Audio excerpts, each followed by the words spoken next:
Learning never exhausts the mind. Simplicity is the ultimate sophistication. Time stays long enough for anyone who will use it.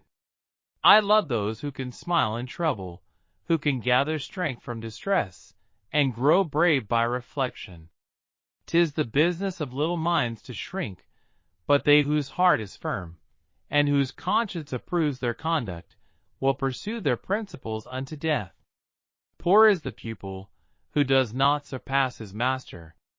It had long since come to my attention that people of accomplishment rarely sat back and let things happen to them. They went out and happened to things. I have been impressed with the urgency of doing. Knowing is not enough, we must apply. Being willing is not enough, we must do. Experience never errs. It is only your judgments that err, by promising themselves effects, such as are not caused by your experiments. All our knowledge has its origins in our perceptions. Although nature commences with reason and ends in experience, it is necessary for us to do the opposite, that is to commence with experience, and from this to proceed to investigate the reason. There are four powers: memory and intellect, desire and covetousness. The two first are mental, and the others are sensual. The three senses are sight, hearing, and smell cannot well be prevented, touch and taste not at all. Just as food eaten without appetite is a tedious nourishment, so does study without zeal damage the memory, by not assimilating what it absorbs. The noblest pleasure is the joy of understanding. All knowledge which ends in words will die as quickly as it came to life, with the exception of the written word, which is its mechanical part. The truth of things is the chief nutriment of superior intellects. Life that well spent is long. Common sense is that which judges the things given to it by other senses. Knowledge of the past and of the places of the earth is the ornament and food of the mind of man. As a well-spent day brings happy sleep, so a life well spent brings happy death. Men of lofty genius, when they are doing the least work, are most active.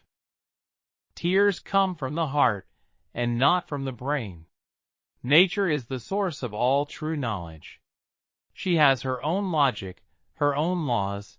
She has no effect without cause, nor invention without necessity. Water is the driving force of all nature. While I thought I was learning how to live, I have been learning how to die. He who loves practice without theory is like the sailor who boards ship without a rudder and compass and never knows where he may cast. Our life is made by the death of others. I have found that in the composition of the human body as compared with the bodies of animals, the organs of sense are duller and coarser. Thus, it is composed of less ingenious instruments, and of spaces less capacious for receiving the faculties of sense. Intellectual passion drives out sensuality. Every action needs to be prompted by a motive. The smallest feline is a masterpiece. Where there is shouting, there is no true knowledge.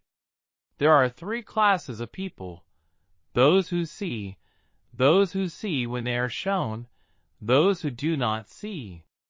Nothing strengthens authority so much as silence. The greatest deception men ever suffer is from their own opinions.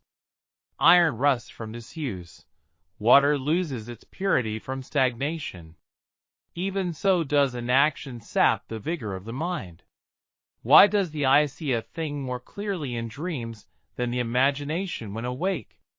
For, verily, great love springs from great knowledge of the beloved object, and if you little know it, you will be able to love it only little or not at all. In rivers, the water that you touch is the last of what has passed, and the first of that which comes. So with present time. Just as courage imperils life, fear protects it. You do ill if you praise, but worse if you censure what you do not understand. Who sows virtue reaps honor. I have offended God and mankind, because my work didn't reach the quality it should have. It's easier to resist at the beginning than at the end. Human subtlety will never devise an invention more beautiful, more simple, or more direct than does nature, because in her inventions, nothing is lacking and nothing is superfluous. Marriage is like putting your hand into a bag of snakes in the hope of pulling out an eel. The senses are of the earth. The reason stands apart from them in contemplation.